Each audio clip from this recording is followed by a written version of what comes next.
What's going on, everybody? Welcome back to another episode of Gaming with the Broscast, episode 255 for the week of March 10th. More importantly, Mario Day. My name is Harrison. I am joined by my brother Nick. As always, Nick, how you doing, buddy?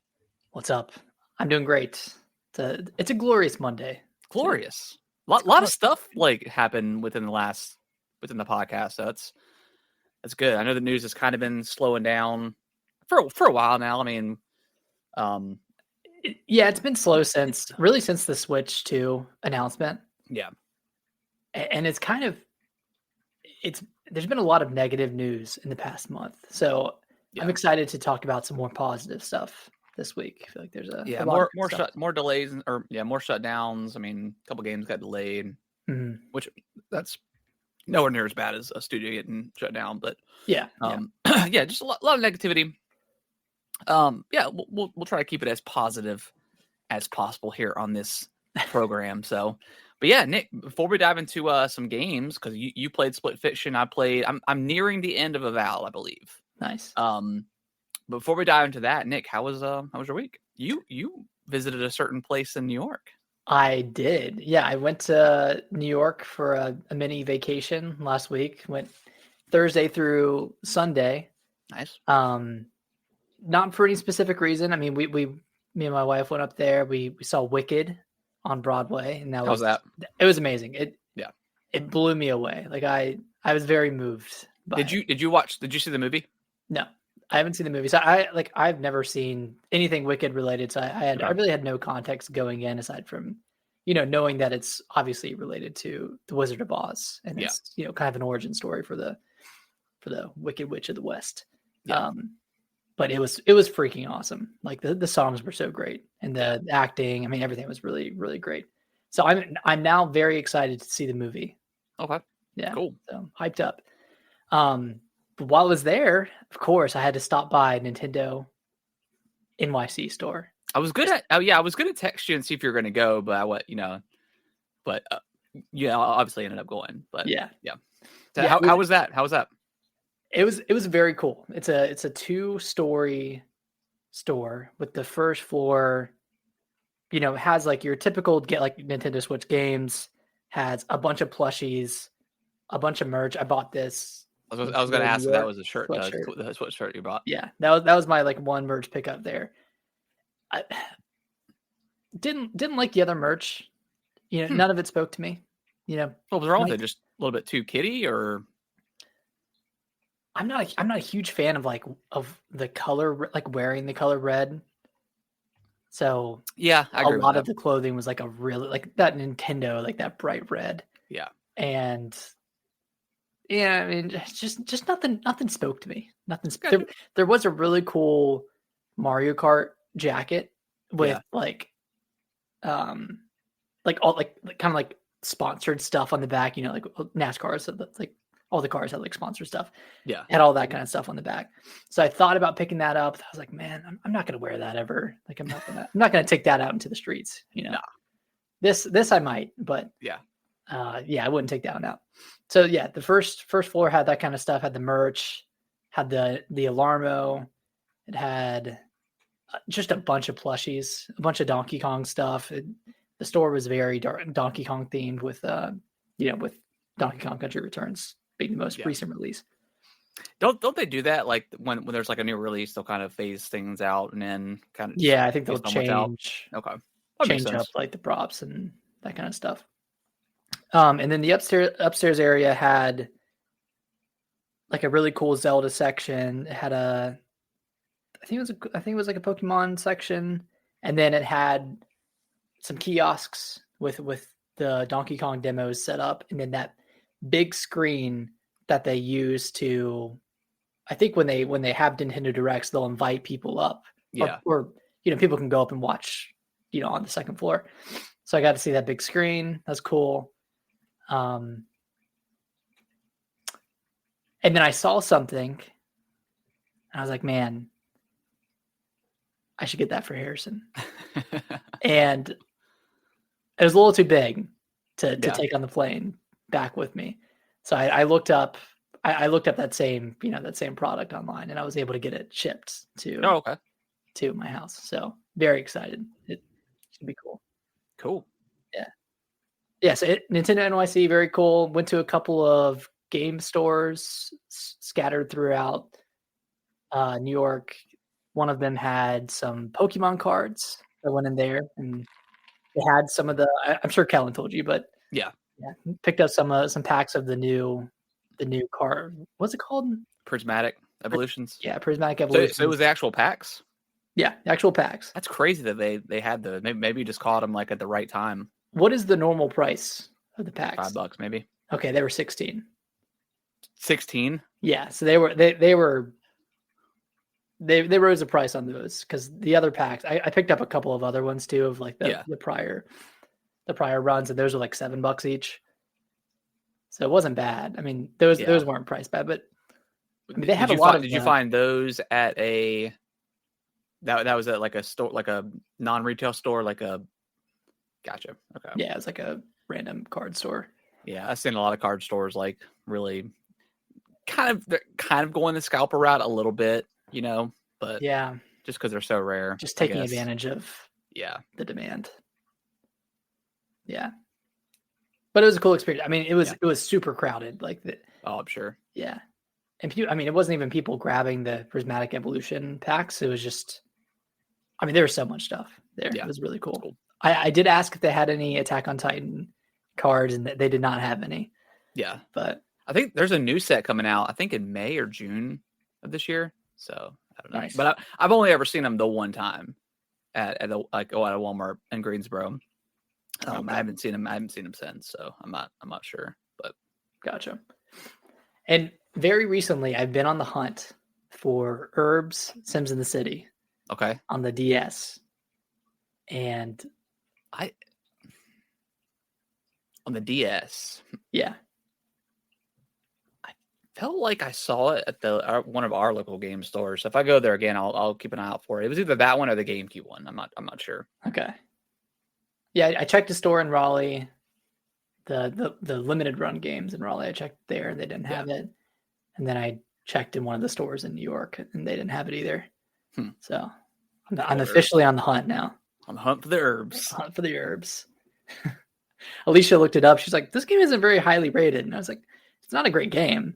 Yeah, it's classic. It's nostalgic. Yeah, very nostalgic. I want to get it. So yeah, very cool. New York it surprised me. I liked it way more than I thought I would. What was you going into a little bit negative? I wasn't going in negative, but you hear stories about New York. Yeah. You hear all this stuff. Things kind of get overblown, and you hear about. Did y'all do any did y'all go out a bunch at night or anything? No, we didn't really go out at night because we walked around like all day. Yeah, every day we were there, and we were kind of more so focusing on like going out to eat a bunch of places and trying some food. So we didn't really go out. We didn't experience the nightlife that much. So like maybe that's where the bad stories come from. Probably. But yeah, I mean it was like any other day. I mean it's probably pretty tame. Yeah. It's like DC. I mean, comparable to any other big city during the day. Mm-hmm. So yeah, came out very surprised. Cool. Yeah. Glad you had a good time. Well, Harrison, you had a birthday. Yeah. This week. How was that? It was good. We went to ate at our parents' house. And then we ended up going out to Top Golf. It had just recently opened and I'd never been there before. I think it only just recently opened like a few months ago. But went there on Saturday. Had a great time. I love a place that has like buckets of beer. Like it just hits different. So we were chilling. We reserved a bay for 2 hours. So we played like the Captain America game. We played like the Sonic game that they had, the traditional Top Golf.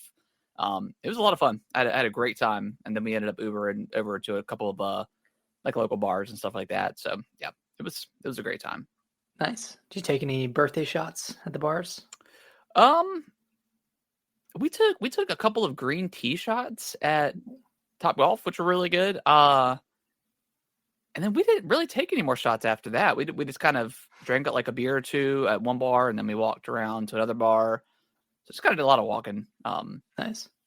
And then we came back to the house, and I think we polished off the rest of the tacos that we had made. So so that was fun. But yeah, had a great time. Yeah. Hell yeah. But Nick, let's dive into what we've been playing. I know you've only played a little bit of Split Fiction, but tell me how it is. It's very good so far. We were talking about this a little bit before the podcast, but it definitely throws you into the action quicker than It Takes Two did. Yeah. And that could be for better or for worse, depending on who you're playing with. I was playing with my wife, who gets real sweaty, like it's real nervous when she's playing games. So she was freaking out. She's like, "Oh my god, like what do I do?" And I was like, "Oh, you just jump." Like you just jump. I feel like as a gamer, when you're going through a situation like, oh, you're kind of getting funneled in this direction, or like, oh, you jump and you're landing on this like very thin bar, like you kind of like lock into it, right? You don't have to land so precise. So I was trying to explain that to her, and it was going over her head a little bit, and she was worrying too much about the precision of these jumps when you kind of rubber band to if you overcorrect, then you're going to end up missing it completely. I get that. So we played an hour, and that first hour consists of like a lot of platforming, and just a lot of like really cool set pieces. Cool. And you kind of, the premise of it is like there's two writers, one's a fantasy writer, one is a sci-fi, and they kind of like they're entering this facility and they kind of get merged together and their stories start blending together. So within the first hour, you're seeing both the fantasy side and the sci-fi side. So you kind of like see those and how they intermingle with each other. But having a blast with it so far. I think it's going to be a very, very fun game. Cool.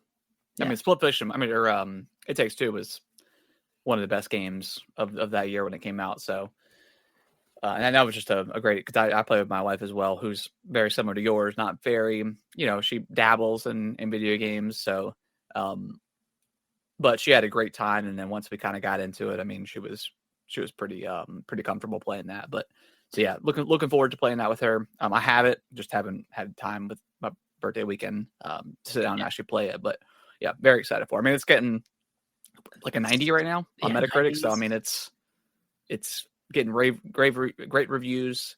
Could potentially be a game of the year contender, I'm sure, once we get through it. But yeah, very, very excited to dive in. It's cool. One of those like really cool games where it gives you a taste of a lot of different genres. And same thing with It Takes Two, where, if you're a new gamer and you're going in, you're going to be overwhelmed at first, but you come out of it better because you've experienced like all of these different genres and you're familiar with them. And like, it's one of those easy recommendations for new gamers because it kind of familiarizes you with, different styles of play, which is, that's something that can't be said for a lot of different games that, naturally stick to one genre throughout, which, of course they do, but this one. And I remember like It Takes Two, like, there was a ton of different genres and stuff, but it like nothing ever overstayed its welcome. Like it was just like the right amount of that specific genre or, whatever it was. So yeah, definitely looking forward to play. Is it pretty, like, can you tell that it's like the same developer as It Takes Two? Yeah. Okay. The movement feels pretty similar. Okay. I can't remember if It Takes Two had like a double jump and a dash. I think it did. I think it did. Yeah. Yeah. Because I think you could like like your person would dive. Like if you were like running and then you jumped and then you pressed the dash, I think your person like dove. Maybe. I can't remember. I think that was the case, but I can't quite remember. Yeah, but Split Fiction has like a persistent, double jump and a dash, and then it has a grapple that is persistent, between all of the different genres and between the fantasy and the sci-fi. So like the core mechanics stay the same. It's just, whatever you use your R trigger for, or whatever you use the right trigger for, that's going to change from section to section, similar to It Takes Two. Very similar to It Takes. Okay, cool. Yeah. Okay, awesome. Well, yeah, I'm very. kind of wanted to experience on the PlayStation this time. I was playing Avowed earlier, and it's probably just my controller, but like the rumble and the Xbox controllers just are not great. It sucks. Like it's more like brr, brr. Like it doesn't feel good at all. I turned down the rumble on with Avowed. Yeah, it was pretty. Like I was playing earlier and something happened, but it was like nothing was even happening on the screen. It was just rumbling, and then all of a sudden there was an explosion, and then it like did like the normal rumble. But yeah, the Xbox, it's not great at all. It reminds me of the Switch's HD rumble. Yeah, like when a game tries to utilize it too hard and like the control, it just vibrates so loud. It's so annoying. Yeah. Okay. I thought maybe it was just my controller, but maybe that's just the Xbox controllers in general. Yeah, I turned it way down. I think I turned it to like 20%. Yeah, that's crazy. But yeah, I've been playing some more Avowed. Man, I love this game. The combat, the exploration, it just all feels so good. Still sticking with my I guess the only thing that I've been kind of disappointed with. I mean, I haven't been really trying the other weapon because I've just been going the mage route. And I apologize if you can hear the water in the background, but I haven't found like a legendary or unique wand yet. Like I've just been upgrading the basic wand that you get at the very beginning of the game. I'm sure there's got to be one, but I haven't found one yet. I'm trying to think if I found one.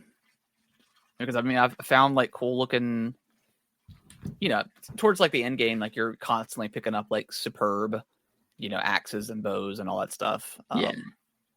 But and I haven't really. I mean, I guess because I'm kind of got to the point where I've got the wand up to like I think superb. So I'm still missing a few. But I haven't ran into an issue where like I've ran out of money or anything like that to upgrade. But I also have been upgrading everything, like some of the armor.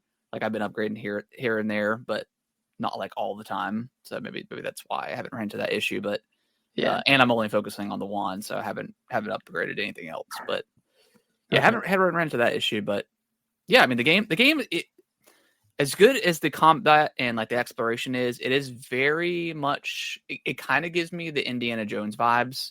Like every area is it's like aesthetically is different, but the mission structure is very, very similar. Like you have your bounties that you're going to do. Yeah, you're going to have like that one artifact that you're going to find. You're going to find all the different artifact pieces, so you can then use them in your base. It's very it's very very similar across the board, which is fine. They're all like open zoned areas. Mm-hmm. But that's kind of like the theme of what Xbox has been doing here recently. That's kind of weird, right? Yeah, and back to back too. Yeah. Okay, so there are 3 unique wands. Okay. Not a lot, and I don't know where they are. I don't know which areas they're in, but yeah, I just looked it up. When you beat Avowed, do you get to go back to the main game? No, there's a point of no return. So you can have a save there that you come back. Is that when you go through like the door and it's like you can't return? Yeah. Okay, gotcha. I did save right before then, so okay. So you're in that final area then? Yeah, I have saved the god. Gotcha. And I'm on the other side of the portal after that. Like I'm back. I think I'm back to Dawn Shore, I believe. Oh, so you're like at the end. Yeah. So yeah, I'm right there. Nice. So what am I? Yeah. I mean, if I want to go back and do the other stuff, I'm gonna have to go back to that old save and kind of go through it again, or not. Not go through that, but go back out and. So yeah, a little bit of a bummer. Did you do all the bounties and get all the relic stuff? No, I did not. Okay. But once I beat it, I may not. I don't know. Again, it's kind of like similar. Well, Indiana Jones is a little bit different because of that stupid glitch. I haven't felt enticed to go back to do any of that stuff, but yeah. I may look into going back to that previous save and doing the rest of the side. I mean, I did most of the side quests, I think. Majority of them, actually. So I'm only missing a couple. But yeah, got to find the relics and stuff like that. So I may go back once I'm done. We'll see. Yeah. I wish this game had a new game plus to it. It doesn't? No. Huh. Okay. Just have to roll a new build. which I guess makes sense. Yeah, but like you could new game, like does Skyrim have a new game plus or no? I don't think it does. Yeah, maybe not. I can't remember. Because like what would you? I mean, what would you do? What would you bring over? Like I guess all your weapons that you had, and then you could just spec into whatever you want to. I mean, yeah. Yeah, and like I was max level when I ended as well. What's the max level? 30. 30. Okay. Yeah. Like I'm like 27 or 28, so I'm pretty close. Yeah, I got all the. I think I did most of the side quests. Got all the relics, bounties. Yeah, I think I'm like almost 30 hours in at this point. Okay. So I mean, I've done a lot of stuff. I haven't gotten all the relics or anything like that. But yeah, I mean, I've really been enjoying this game a lot. Yeah, it's a lot of fun. I would recommend it to anybody. You know, I was texting my friend Matthew, and him and his wife are having a ton of fun playing it as well. So like, it's on Game Pass. It's an easy recommendation. You can just say, hey, it's kind of like Skyrim, even though it's really not. But like that, you know. Yeah, it's good first person RPG. Yeah, you know, with kind of out the, you know, the extra fluff. I guess like there's no theft system, no crime system. You can't kill NPCs. Right.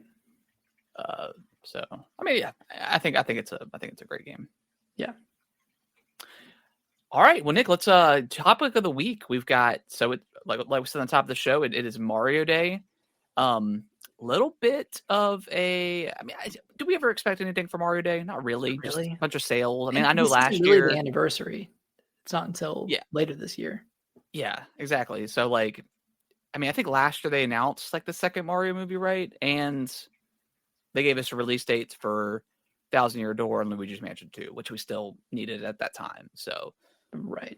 Yeah, previously announced stuff. Yeah, so I don't think we really get anything crazy on Mario Day. I know some people on Twitter were a little upset, but it's like, come on, like they're not going to announce anything major with the Switch 2 right around the corner. Right. They're not going to announce, new 3D Mario coming. Yeah, there's no way. No, they wouldn't share that until the Switch 2 Direct. We're less than a month away from that reveal. So, yeah that's going to be very exciting. But yeah, we got a new Lego set coming. It's like an actual Mario Kart, where you build like the Mario Kart Lego.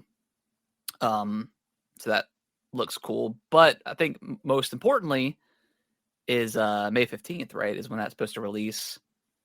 Is that the Switch 2's release date? I mean, they might want to coincide this with the release of the Switch 2 May 15th, and the launch on Thursday. So I mean, that could make sense. So, yeah, especially if Mario Kart 9 is launching with the Switch 2, which, you know, I'm 99% sure it is. Then having this on the shelves as well would be. I mean, that'd be good. I don't think this is going to be the release date for the Switch 2. I mean, just because I feel like, because this thing is probably going to be at least $100. I mean, Lego is very expensive, and with it being a Mario Kart, I think it's 150 or 200. Oh, okay. Yeah, there's no way this comes out with the Switch 2. I don't know. I feel like that would kind of maybe mess up their sales or whatever for this particular item. I don't know. I don't think there's a lot of crossover. Yeah. Between the two. I mean, maybe. I mean, I'm not saying that it's impossible, but yeah, for something that's like, I don't know.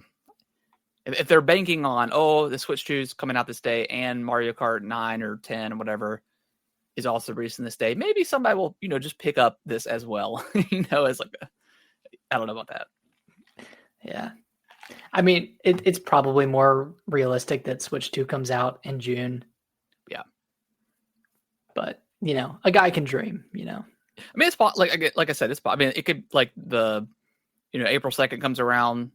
They reveal what the Switch 2 is, like all the specs, maybe not the specs, but like what it can do.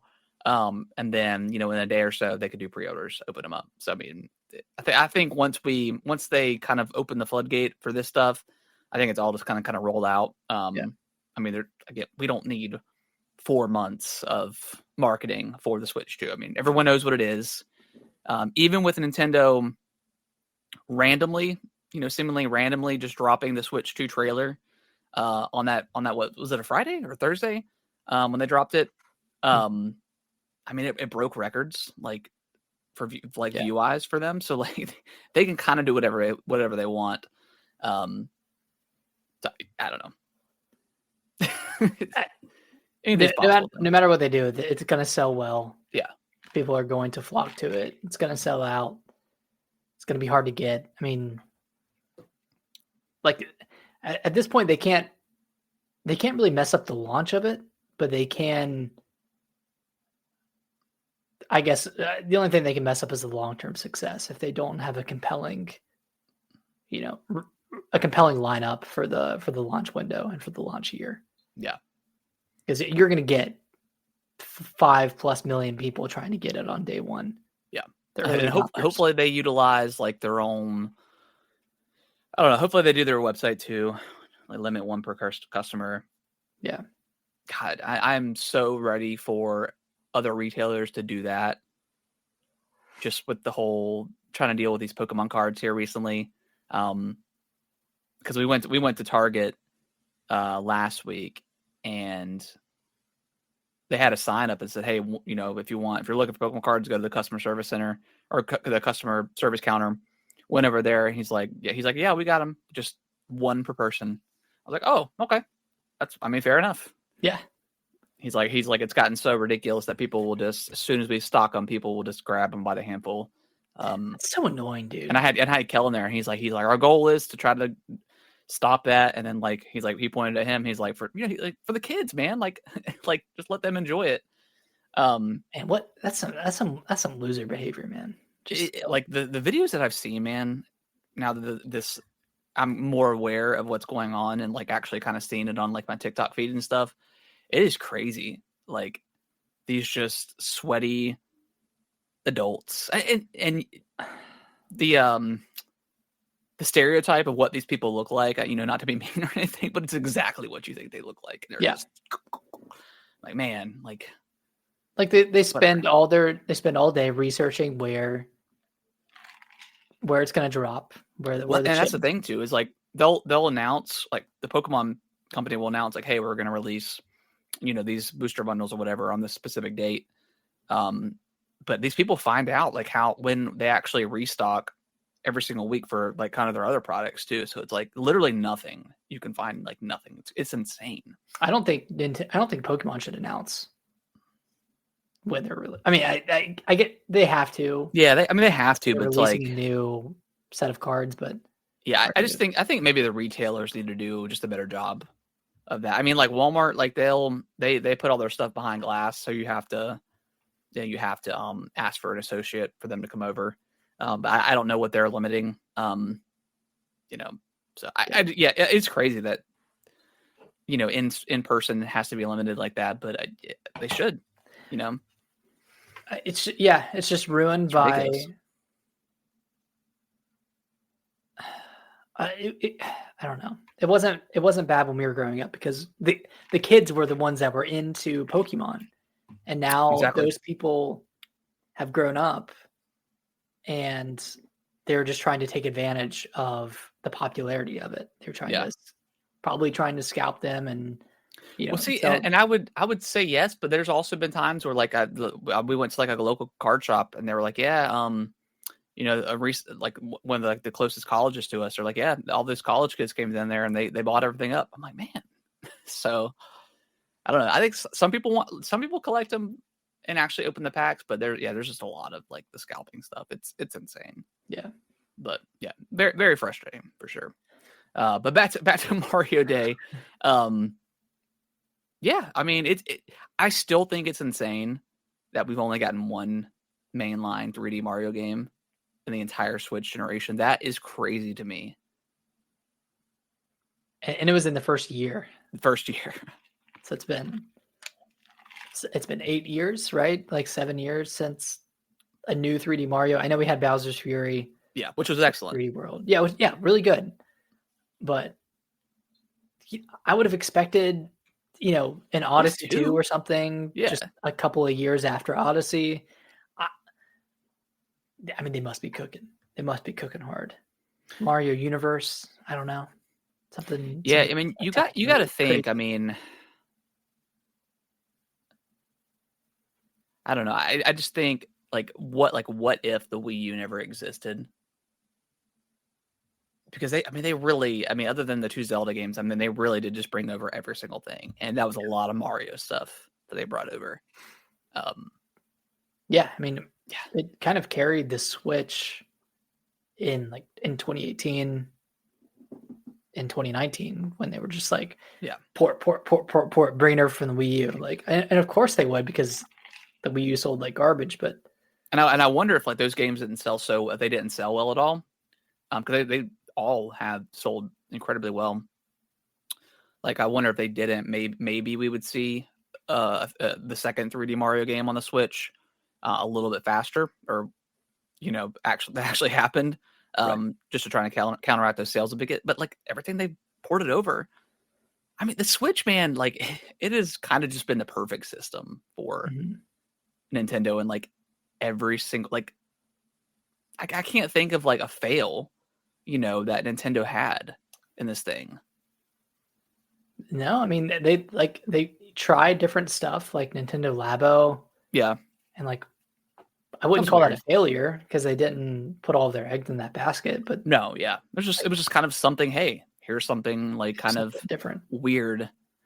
It was like Ring Fit Adventure, and it just happened to take off because of COVID. Yeah, exactly.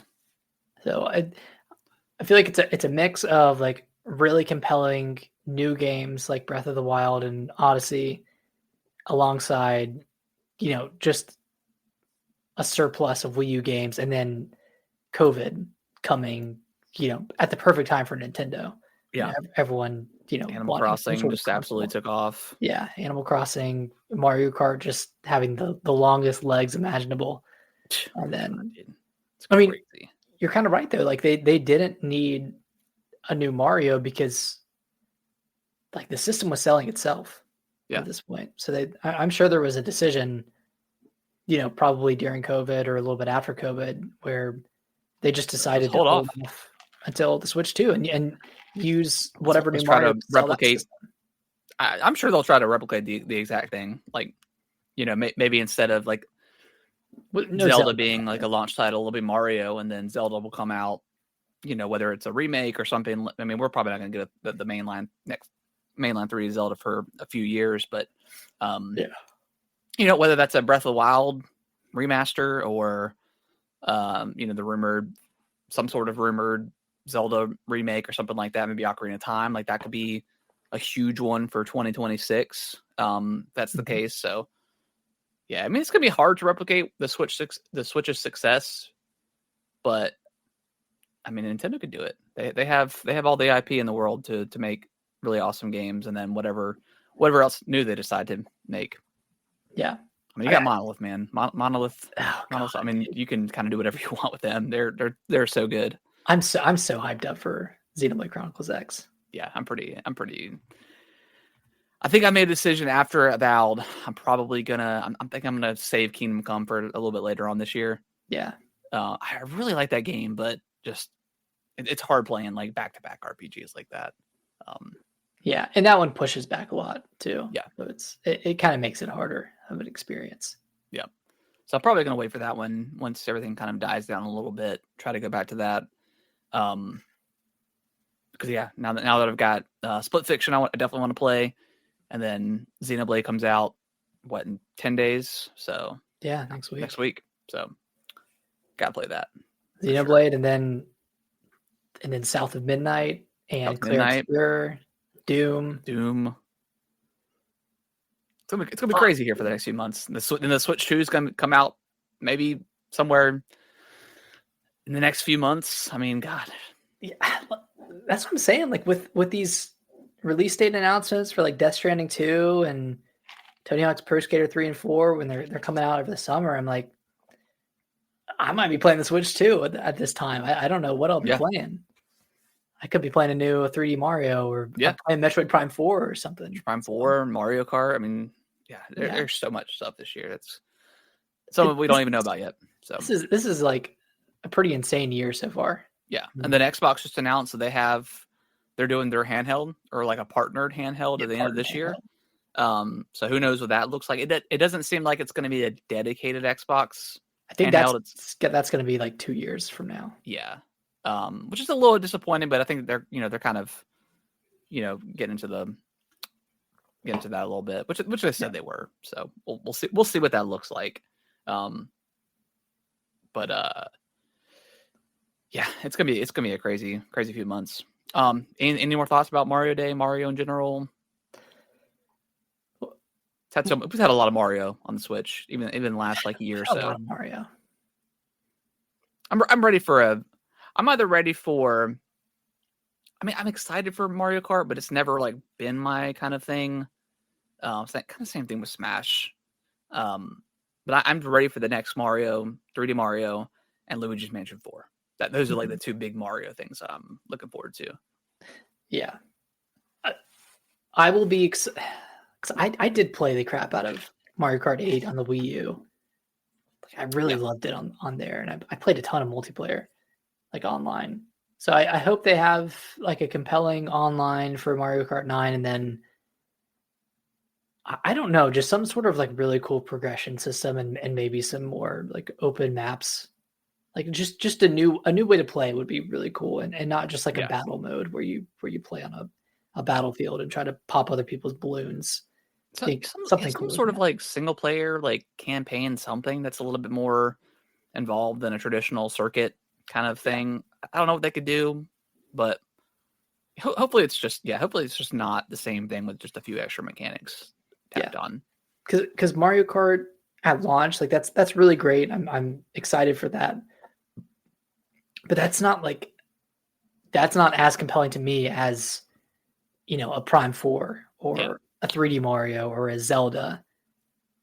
So I don't know if the Switch 2's launch will be able to capture the magic of Breath of the Wild on the Switch. I mean, for you and I, Mario Kart, it's going to be a system seller for a lot of people. Yeah, but it's not for us. I mean, it might be like a second. Like I'll probably get it day one just so I have it. But depending on what else, like, I mean, because the game's probably going to be $70 now. So I mean, that's a lot of money you're kind of pushing out at the start of the system. So if you're only going to get a couple of games, you're going to want to get Prime 4, and whatever else Mario that comes out or not. So we'll see. Yeah. We'll see. And last bit on the Switch 2, I hope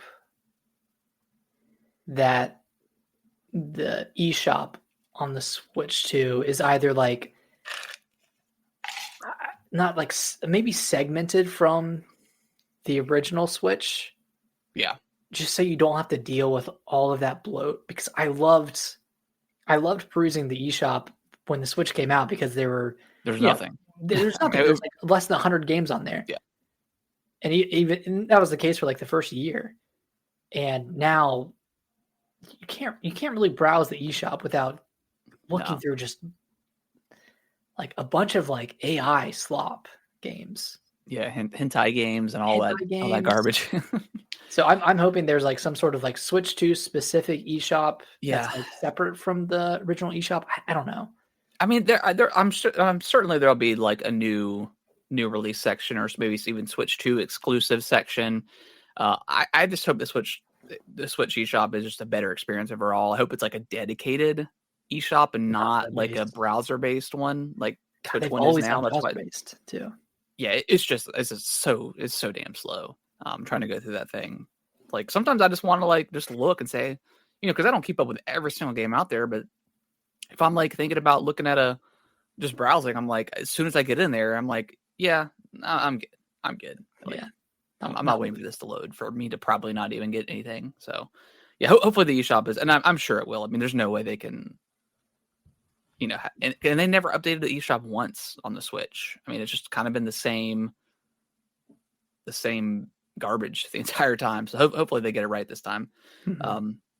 That's the only thing like the Switch 2, like UI wise, I want to be better. I mean, there's some cool things that they could probably do, themes if you don't, I don't know, whatever. Dude, I don't care about that stuff, to be honest. Yeah. Like, I'm not sitting there looking at the home screen. I'm playing the games. Yeah. Like, why do I? And people were like, some people are like, well, I want music on my home screen. Like, nobody else does that. That's only Nintendo, and they did that with the Wii and Wii U. Like, nobody else does that, and that's not really ever been a complaint before. It's just because it's Nintendo. People want the themes and they want, which is fine. Personality. But that stuff does eat up the the space that it has on the hard drive, or the RAM. So that could also slow everything else down. So, I'd rather it just be a smooth experience and have kind of the quirkiness that the other stuff had. Yeah. I mean, look at the Wii U. Like that thing was so slow to boot.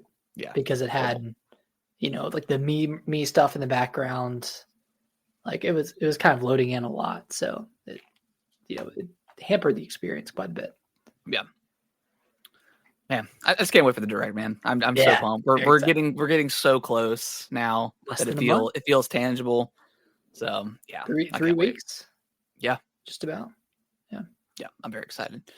All right, well, let's dive into. We already talked about the Mario Kart set coming out on May 15th. Nick, I assumed you watched. Did you watch the trailer for Death Stranding 2? I did. We talked about it before, but I mean, we're both pretty. You're deeper than I am in Death Stranding, and I've enjoyed what I played, but for a game just about delivering stuff, like Kojima just does an excellent job of making me want to finish the first Death Stranding so I can experience the craziness that is. And I'm sure that the first initial Death Stranding trailer was also the same way. But this looks insane. Like it looks crazy. All the kaiju stuff, like the mech looking thing at the end, like what is going on? And like the Solid Snake, the metal is that actually Snake? I mean, it's not, but it just he couldn't. But yeah, I mean, it's definitely it's a reference to it for sure. Yeah, and like and like the when it like cut to black and it said like we should never have connected. Yeah, that's so cool, dude. Because that was the whole theme of the first game. It's like yeah, obviously connecting the US again. So yeah, I'm playing through. I'm played a couple of hours today of Death Stranding 1, and I'm getting more into it. I'm in chapter 5, so hopefully I can finish this before Death Stranding 2. I really want to like get into this game because I feel like when it clicks, and it turns into like a really transformative experience that I'm excited to keep playing. So yeah, this trailer looks crazy. I mean, just getting all the actors that he got, like Ellie Fanning, like that's dude. He's just a rock star. Kojima's he's a rock star. He is. He's like maybe this is a bit of a stretch, but he kind of feels like the Christopher Nolan of like the games industry because like he's always got like these like S tier actors, and everybody seemingly wants to be involved with whatever Christopher Nolan's doing. So this kind of feels the same way. But yeah, it's cool. Yeah.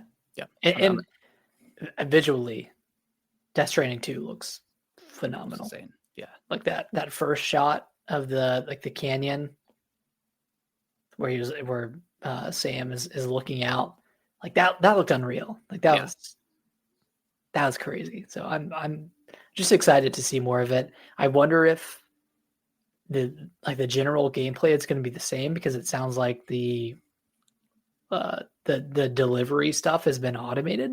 Yeah. Right. So like that's not going to play as big of a factor since you're not trying to reconnect the US. So I'm wondering like where and how the gameplay is going to differ from the first game. Maybe you have to, I don't know, disconnect everything. Like how crazy that'd be kind of be a East Coast Kojima thing to do. But yeah, I mean, I enjoyed the gameplay. But I really enjoyed like what was going, like the world itself was really, really cool. And everything that was happening in it. So it's an interesting world for sure. Yeah. So yeah, I don't know if I'm going to go back and finish Death Stranding. There's so much stuff to play. But I'm going to keep my eyes out for 2 because it looks insane. And 2 comes out June 26th, 2025. Yeah. Nick, you want to read the next one? Yes, sir. So Tony Hawk's Pro Skater 3 and 4 is officially announced and it's releasing July 11th this year, 2025. I'm extremely excited for this. I feel like Pro Skater 3 was one of the games that I played the most of aside from like the Underground 1 and 2. Yeah. Yeah, 3, 4, and Thug 1 and 2 is kind of like I think our childhood, like that. Yeah, like 1 and 2, like I played briefly like in 64, but once we got it on I think GameCube, like that's where it really take off. Like that music that's in there is so good. Yeah. I did hear that there's no campaign mode or whatever the campaign stuff is. It sounds like because 4 you dropped into a level and you didn't have a time limit. So like you went up and you talked to people and you got missions and that's how you completed like challenges. In this one, I think they're like baking the challenges into the beginning of the level. So you have that 2-minute timer and like you see all of the challenges up front. So kind of how like 1 and 2 are really, and 3.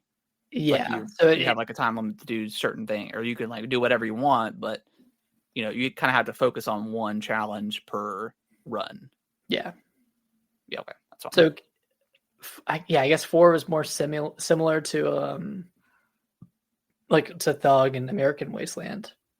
Gotcha. Whereas now it's going to be more similar to 3, which, that kind of sucks. I mean, it sucks that they're changing it so much, but if they can make it work, I don't really care. If they can make that work, like 3 and 4 make it work, and hopefully it's gonna be really good, then they can kind of open it up a little bit with Thug and American Wasteland and stuff like that. Like don't do that to those games. No. And I don't think you probably could, just because those areas are a lot more bigger than the traditional Tony Hawk levels. But hopefully this sells really, really well, and then because American Wasteland was a great game. Like that was kind of like the first game where they kind of the whole thing was we have no loading screens. Now there was when you went to the tunnel, there was a slight little hitch. That was the loading screen, but it was still really cool. And obviously Thug 1 and 2 are incredible games. Like just oh my god, so good. Thug 1. I mean, both of them really just unbelievable experiences. Yeah, it was just kind of like Jackass, like the game, having Bam Margera, Tony Hawk. All the unlockable characters, like that guy and like the full body cast. Yeah, just good stuff. We definitely need like. There's definitely a world where something like Tony Hawk and Skate or Session or whatever can kind of coexist.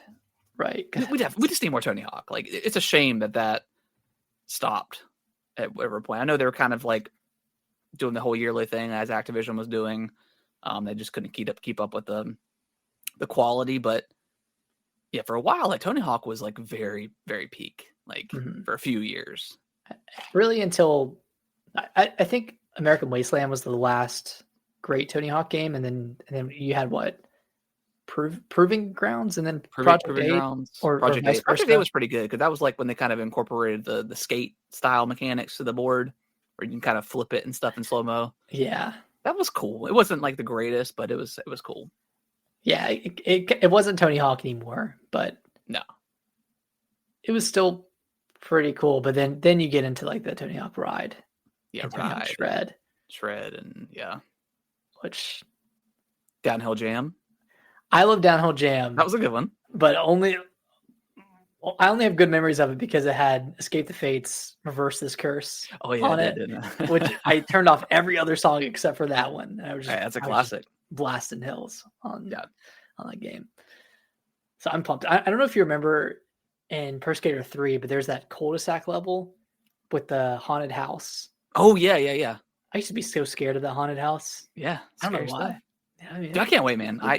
I'm very excited because like again, like 1 and 2 I played a little bit of, but I didn't really have that nostalgia for. But 3 and 4, it's gonna be awesome.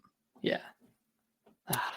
Hopefully these do well, and we get Thug 1 and Thug 2 because that would be peak if we got those 2 games. I think that'd be awesome. And those are relatively big games, so like they could even just separate those out if they didn't want to do like and I would be okay with that. Yeah. But we talked about Split Fiction earlier that has sold as of today, 48. The first 48 hours it came out, it sold 1 million copies. So that game is doing extremely well. It's a great start. And it's with that game, you also have to the caveat is like, okay, it sold 1 million copies, but 2 million people have played it.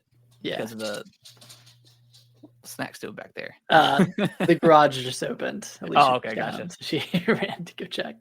So, I wonder, knowing EA and how they are, I wonder if, like, after the popularity of It Takes Two, because I think that sold like 20 million copies. I wonder if they went to Joseph Fares and was just like, hey, like, we love the co-op thing, but like, we got to have people pay for a copy. We can't do the free stuff anymore. He's probably like, fuck you. But I bet that question came up at some point. Yeah. It had to have. And I feel like they doubled down and made it even more accessible because it's now cross-platform with Friends Pass. Okay. That's cool. So like, yeah. Which is like kind of, I mean, that's unprecedented stuff. Yeah. Yeah. They're kind of single-handedly keeping like the couch co-op genre alive, which I definitely appreciate. Yeah. I love games that do that. Yeah. They have their niche at this point and they're sticking to it, which you gotta respect. Yeah. Nick, you read the next one. I haven't heard of any of this stuff, the next two stories, so lead the way. There's a supposed leak that the Gears collection has already been loaded onto the PlayStation storefront. Oh. It's like already on the back end. And it's coming this August. And it won't have, this is all like alleged stuff, but it won't have online multiplayer. It'll have online co-op for the 3 campaigns, but won't have like any online multiplayer. Okay. Which I think Master Chief Collection was such a nightmare for Microsoft that they probably don't want to. Because you have, depending on what's in this collection, and if they, I doubt they're going to do it this time, but like having essentially like what Master Chief Collection at launch, they had what, Halo 1, 2, 3, and 4, right? And 4, I believe. So you had 2 engines, 3. So you had like 6 or 7 engines, like kind of all running at the same time. And then also having multiplayer for each one of those games. So yeah, it's a nightmare. It was a nightmare. It didn't work for like a year. Yeah, it was horrible. So yeah, I'm sure they definitely don't want to do that again. And you know what? I think it's fine to. I know a lot of people are going to be bummed out if this is the case and then multiplayer is going to be there. But we'll get multiplayer with E-Day. So yeah, it's fine. And I did see like a comment. Someone said, I think it's a good idea not to include multiplayer because people might get turned off by playing against a bunch of sweaty kids that are doing like I don't know what it's called when you're like bouncing from wall to wall. Oh, the wall bounce, wall bouncing. Wall bounce. Yeah, doing the 2-piece where you melee him and then you stun him and then it's Gears. I loved Gears multiplayer, but it was pretty sweaty. Like it was pretty frustrating a lot of the times. Yeah, but it was fun. But it was sweaty. Probably one of the sweaty. Probably the sweatiest game I've ever played. I think. Like sweatiest multiplayer. Yeah, I think so. Yeah. Yeah, because it was a lot. Like I said, a lot of fun. Like some of the weather mechanics in that game with like the razor hail and stuff like that was awesome. And just like they had some of the best level design I think ever with just like having the kind of the 3 lanes and it was great, man. But yeah, it did become a sweat fest at some point. I feel like they were, and I could be way off base here, but I feel like they were one of the first like early games to do the 3-lane maps like really well. Yeah, I think so. I know Halo had them, but that was more just a symmetrical map versus it was definitely those are definitely just lanes. Yeah, and a lot of Gears maps are very symmetrical as well.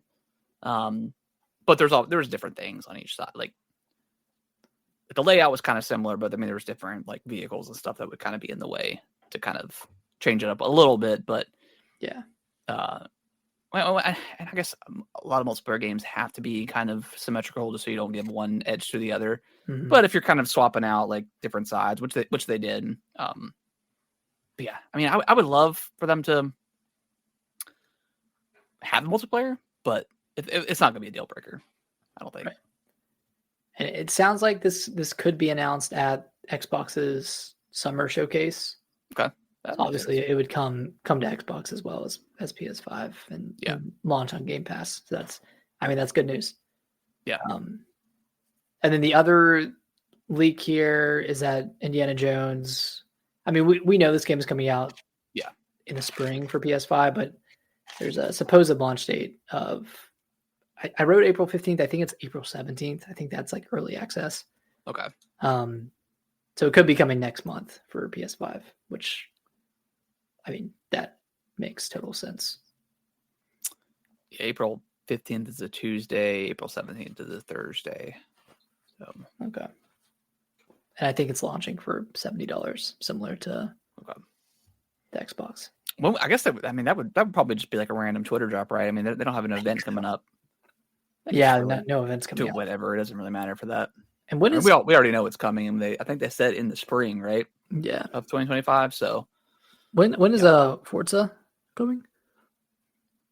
Is that May? Yeah, I think so. I think that's May. Okay. So yeah, we're probably right around the corner of hearing about that, especially if it's April. I mean, yeah, they're gonna want to give a decent amount of time for marketing for the PlayStation side. So, and I bet that game will probably sell pretty well on PS5. You know, a couple million. Yeah. Cool. Anything else? I don't think so. I think that's. Was there anything else? Any other big news from this week? I don't think so. We've kind of nailed everything.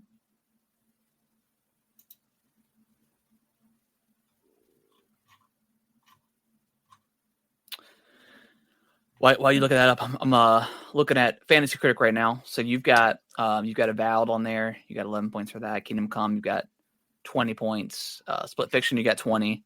Monster Hunter Wild, you got 19, and then Like a Dragon, you got -11. So you're sitting at a whopping 58 points right now. I don't think I've only had one game come out, but I had Like a Dragon come out, which I got 11 points for that, and then I countered Kingdom Come, so I'm sitting currently at -8 right now. But after Assassin's Creed Shadows drops same day, you've got that. I've got Xenoblade Chronicles X, South of Midnight, Clair Obscur, Doom: The Dark Ages. So I could come back here. You come back. I think Xenoblade's gonna. I think that's gonna score high. Mm-hmm. South of Midnight, probably mid to low 80s. I think. Yeah, high 70s, low 80s. Yeah, Clair Obscur. From the previews that I've seen, man, this game could be really special. So we'll see. And then Doom is Doom. Like those games always score really high in this. That'll probably be mid to high 80s. Yeah. So pretty excited about that. Yeah, a lot of good prospects. Yeah, nothing else I saw. Okay. News-wise. All right. Well, I think that's going to wrap up the show. We appreciate everyone watching and listening, of course. If you can review us on your favorite podcasting platform of choice, that would be much appreciated. You can always message the show if you want to. That link is in the show notes. If you ever have any questions for us, or just saying hi or what you've been playing, we'd appreciate that. We'll be back next week. No new games this week, right? Nothing new. No. I mean, we still got a lot of Split Fiction to talk about. We'll definitely talk about that more in depth next week. And then Assassin's Creed Shadows. Is that a day one for you? No, I'm going in on Xenoblade. Okay. I'm going in on the 10-year-old game rather than Assassin's Creed. I do want to play Shadows. It does look really good, but I'll wait a month for it to be $40. Yeah, I'll wait for it to be heavily discounted here in a month or so. Yeah. And if it is, then that means it didn't sell well. Because if it reviews well and it sells well, they'll probably keep it at 70 for a while. At least for a few months, and then they'll start doing their thing. But I don't know. We'll see. I feel like they're just so trigger happy with that discount button. Like, oh, it's been out for 2 weeks. Yeah, it hasn't sold 10 million. We gotta hit the heavy discount. It just pisses people off because then like no one, and maybe that's why their games just don't do well anymore. It's because everyone's kind of gotten used to like, okay, literally we'll wait 2 weeks, and that's just something it's something that they created themselves. Like they don't have to put it on sale. They do this to themselves. So I mean, hate on Nintendo for not having discounts, but at least for the first year of the game's release, it's not going to be on sale. So Yeah. So just might as well jump. I mean, even if you're not there day one, save up some money and then you'll have it. But yeah, I don't know. Yeah, we'll see. Hopefully that game reviews well. Hopefully it does well. I don't think it'll save Ubisoft by any means. No. But... yeah, maybe. We'll see. We'll see what happens with them. We'll see. All right, guys. We'll be back next week. Bye-bye. Bye-bye.